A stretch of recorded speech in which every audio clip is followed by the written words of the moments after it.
So we're back with series 2 with more topics, more discussions, more guests. And in this episode, what are we discussing? We are discussing the stages in narcissistic romantic relationships. I actually have a special guest. Today we have Dr. Fumi Hancock, all the way from USA. Tell us a little bit more about Dr. Fumi, please. Yes, Dr. Fumi. So Dr. Fumi Stephanie Hancock, she is a Nigerian princess living in diaspora, is a board-certified psychiatric mental health doctor of nurse practice, and 30-year veteran in the social work and psychiatry fields. Wow.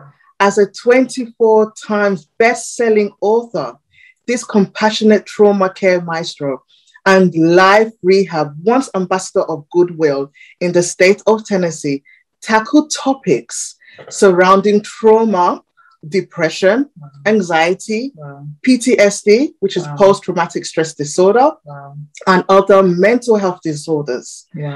Through her rehabilitative storytelling, she helps hurting families rewrite their life stories, creating lasting legacies as they maintain their health and wellness. Wow. How exciting. What an amazing profile. So let's go ahead and bring in Dr. Fumi right now.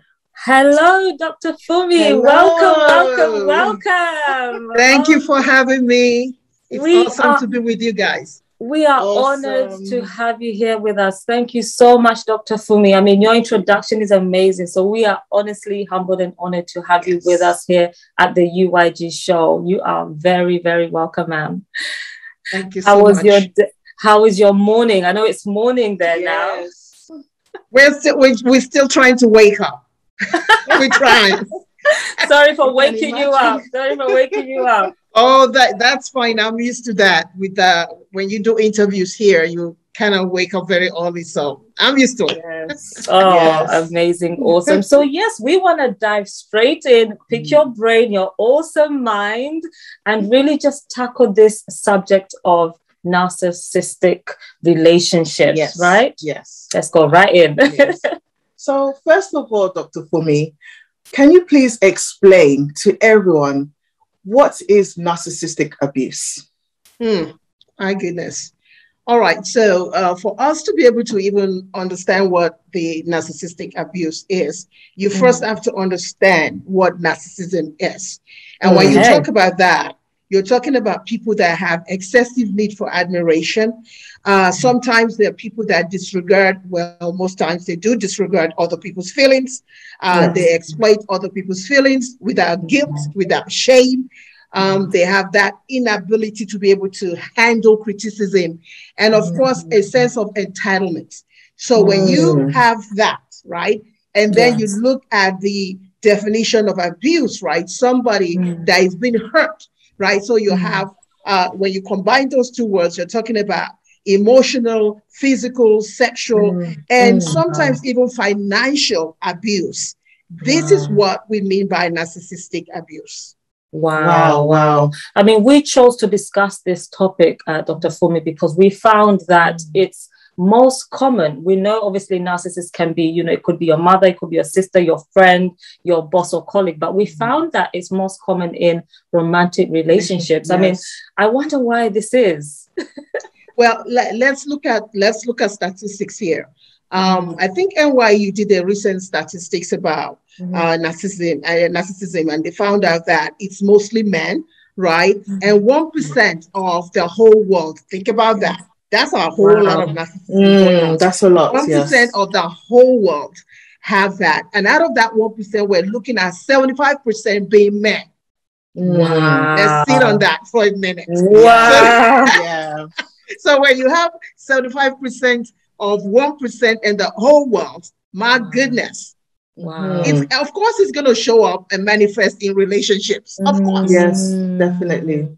Wow, I see what you mean here. Now, what are some of the popular questions we've had? So, Dr. Fumi, when we're talking about, these people who are narcissists, what is it? What makes them, kind of a target? How do they target the victims or the, the people that they want to kind of have that kind of supply from?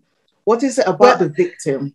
Well, there are a few factors that play into that. Number one, our vulnerability, right? Yeah. If you are a vulnerable woman already who has been exposed to trauma, and especially if it's trauma that you have not taken care of, you are a great target for that. Wow. So you can look at that in individual, group, community, and the world at large. So when you talk about an individual who's been through trauma, yes, you're a great target.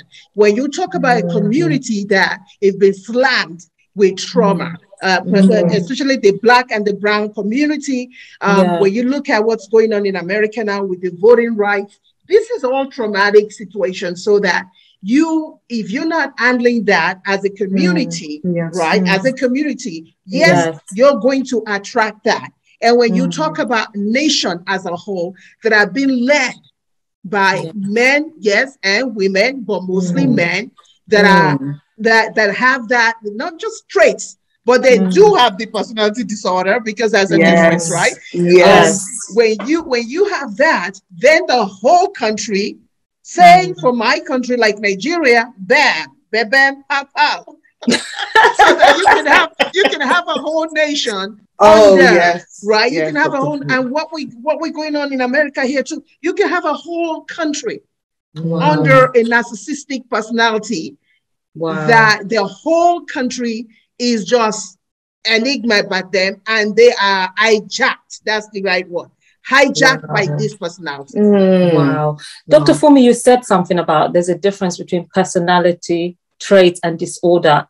Do you mind just expanding on that a little bit, please? Well, so it's just like you say, okay, there's good anxiety and there's bad anxiety, right? Yes. So the good anxiety, it helps you, pushes you to be the best of you, right? The bad anxiety kind of cripples you. So there are some traits that a lot of our leaders, frankly, I'm yet to see a leader that doesn't have that kind of personality, really, because that's what pushes them. When you go into a corporate world where you have a woman that is just, heads on with men, way up there, if you look at it, they probably have a little bit of traits in them. The trait that helps them to push, the traits that help them to look at their prey and say, hey, where is the weakness and how can I hit so that I can get to the other end? So there are some traits that you can actually use in a very productive way, but a disorder is a mental illness. Right. So what makes it the mental illness then? I just want to be quite specific. So what happens? What's the difference? How does that come about? Okay, so when you talk about mental illness, you're talking about people that they have an imbalance. There's an imbalance, chemical imbalance going on there, right? And not just there, but also you're talking about behavior too. You have people that are always in denial. You know, the sky is blue. No, it's not. The whole bus is that the sky is blue, and they're telling you, they're gaslighting you. That's the good word. Gaslighting you that the world is just round when everybody sees what's going on. Right? Then there are people that trivialize things. It's like, you know, they don't take things. Oh no, you didn't really see that. I mean, this is the reason why we are doing this, because we find that people don't really understand what this is all about. Because really and truly, when this type of abuse is going on, it's very difficult to pinpoint what exactly is going on, what is happening. You know, you don't really. Maybe you may not have gone through it before, and then you find that you enter a romantic relationship and everything is so completely different, you know, and you just know what it is. You would almost think that it's normal. Yeah, it's normal, or the person is just evil. That's right. That's just one thing. Yeah. So when you look at, I wanted to use my own example that, you know, number one, I was younger. I was 22. I was so much in love, right? So you have somebody who is buying you your panties, who is going to, you know, all this place and buying those intimate things, and you're thinking to yourself, boy, they are such in love. But it is control. It is control. You just didn't know. So a lot of our women, a lot of our ladies there, and even men alike, they need to hear people like us discuss this, because we start to, what do? We start to idealize things like, wow, is the best thing that's ever happened to me is buying my panties. Mine used to buy my panties. He would literally get the catalog and buy the panties and the bra. And I was sitting there saying, wow, such love. Exactly. That's where the grooming began, and I just didn't know it. And tell us a little bit more about your story, please. I know your story is powerful, but give us maybe segments of, okay, that happened, and then how did you manage to come out of it? Well, like I said earlier, I was very, very young, came from Nigeria, wanted to just stay here for 1 year. Well, I should have known. He comes, we had an agreement back home. I will be back in 12 months. But what happened? Brother was here without even telling me, didn't even know where I was living, if I was living with an aunt, didn't even know if I had a place to put my head. But here he was at the airport, not knowing that my parents had already paid for his ticket and everything to come. And here he was here. So now you have, let's think about it. I have an idea.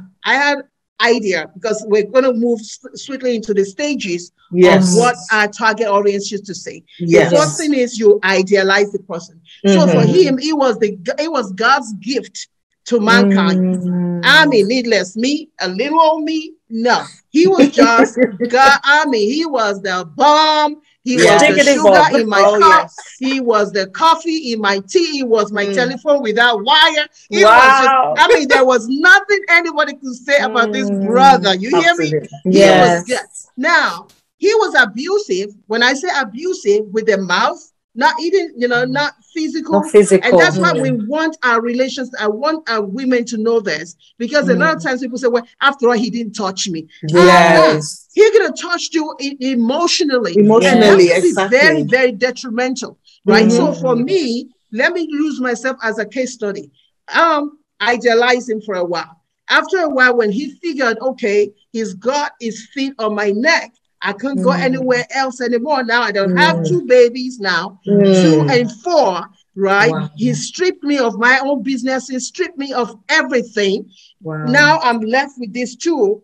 Then what did he do? Started to devalue me. I would hear him literally talk on the phone, tell his parent, tell his mother, I'm good for nothing. I'm worth nothing. Even though I was working 2 jobs to send him to college, ladies and gentlemen.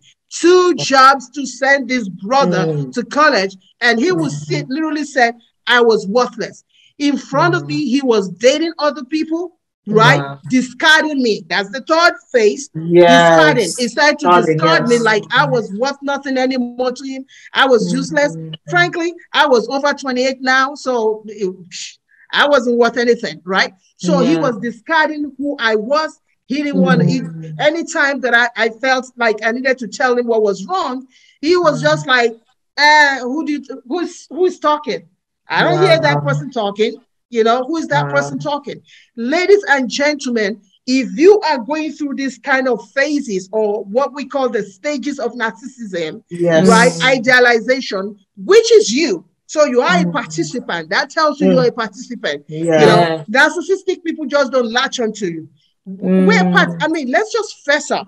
We women were participants, all right? So when we start to idealize them, we try to put them on a pedestal that all you're doing is just feeding that thing. You're feeding it. Dr. Fumi, this is incredible. I want to take this opportunity and invite you, if you are watching this, man or woman, and some of the things that we are talking about, some of the characteristics that Dr. Fumi is mentioning, if that is, alarming you, if these are flags, if these are traits that you are seeing in your partner, then please get in touch with us. UIG Social Enterprise is here to support you. We're here for you, to guide you, help you walk through the journey and process of coming out of such a toxic relationship. We have amazing counselors, therapists, psychologists like Dr. Hancock. We have, coaches as well that can hold your hand and support you through your self-discovery and self-reflection journey. So another question that I would really love to ask Dr. Fumi, what are the tips that you can give to everyone or anyone that may be going through this? What are the tips that you know, people can cope and recover from narcissistic abuse even when the relationship is over? Well, when you look at the tips, you're talking about recovery from trauma. Yes, recovery, exactly. Frankly, it is traumatic to even be in a relationship. Regardless of what the relationship is, maybe a relationship at a workplace, it is trauma. So when you look at it from that perspective, then it helps you to really hone in on it. Because if you just look at narcissism, you don't even understand that you're, number one, you're abused. You don't even understand that it is traumatic, and you don't even know if you need recovery. So those are the three main things that I always look at when we're talking about, you know, how do you get out of this? Knowing that it's abusive, knowing that it's traumatic, and knowing that you need recovery. So when you look at that, when you look at those three things, then what are the things that you have to do? They, you know, in I don't know, in psychology, they have these 5 phases of it. One is the emergency stabilization phase, where it's like, woo, wait, emergency, ER, you know, you've been through a lot. It just, case in point, myself, I'd already lost my mind. And when I said lost my mind, I'm not figuratively, I'm talking about literally lost my mind for 6 months, was gone. And when I came through, my children were in somebody else's hands. People were taking care of me. So of course, emergency. Many of our women out there don't even know they're in emergency mode. They're trying to kind of make things happen. You know, so you have to first recognize the phases you're in. Unless you know the phase you're in, you will know how to apply to it. So ER, you know, stabilization, you need stabilization. And it could be away from that person. It could be away from that job. It could be away from that country. You hear me? Regardless of how you're looking at it, stabilization. Then you have to punch your way up, right? And what I mean by that is you're literally going to have to fight your way up. Because, you know, a narcissistic person is not going to let you win. Let's just put it that way, point blank. And the problem that's going on with a lot of us in whatever that relationship is like we're trying to make a point. They're not going to get it. Can I just say that? They will never get it. So, which means that you have to really kind of like, you know, Muhammad Ali, punch your way upwards in that. And then once you start punching your way, you got to do 1 foot at a time, 1 foot at a time, which means you're not trying to leave the relationship, trying to quit a job, you're not trying to do 2 or 3 things at the same time, because this is going to require all your energy, ladies and gentlemen. It's going to require everything that you have, every breath that you have to get out of this. So knowing the phase is very, very crucial. The 4th phase is kind of like, now I've pushed myself out. I've taken 1 foot at a time. I am in a safe place. Now let's do some objective analysis of what just happened. Let's do some objective analysis of what just happened. Because look, if you do not do an objective, I didn't say subjective. Subjective is when you're crying. What is me? How did I do? No. Objective. Say, okay, what role did I have? For me, I had to literally do it and say, okay, sister, the lines were there. The alarms were there. Somehow you ignored the alarms. So let's talk about the alarms. Let's look at those alarms so that when they come back again in somebody else, I can see them. So there needs to be objective analysis. And of course, the last phase is acceptance and then reintegrating yourself into that new atmosphere that you find yourself. And that's a very tough one. Wow. Dr. Fumi, I would like to ask this. I mean, oh my gosh, we're almost running out of time for this episode, but I would like to ask this. Now, we've spoken a lot about the woman, but I wonder, are those characteristics and everything we discussed the same for a narcissistic woman? Is a narcissistic woman pretty much the same? Yeah, narcissism is narcissism. It doesn't change. All right. You have the woman who is more assertive You know, well, I say aggressive, not assertive, because assertion is good, but more aggressive. They're more aggressive. They are the ones that want to fight their way into becoming the president of a big corporation and will do whatever, step on anybody, do whatever they got to do. So there's nothing different in the signs and symptoms. The only thing that is different is they're female, she, he. That's it. That's it. But they do carry the same signs and symptoms. Okay. Wow. Thank you so much, Dr. Fumi. Honestly, I think we might have to bring you back because we still had so much to cover, but unfortunately we've run out of time for today. But before we go, could you please tell us, I know you're a best-selling author, could you tell us about your books, and also just finish up with how the audience can contact you?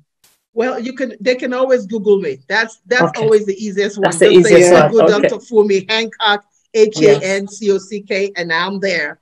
Of course, a lot of my books can be found on Amazon, and I'm actually working on one for narcissism right now. So my books can be found on Amazon.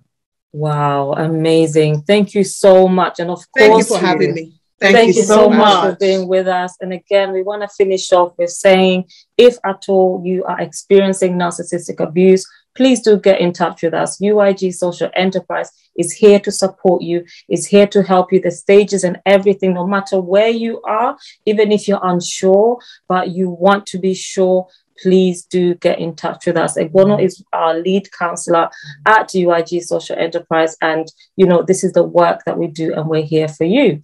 So we have come to the end of episode 1. Please do ensure that you subscribe.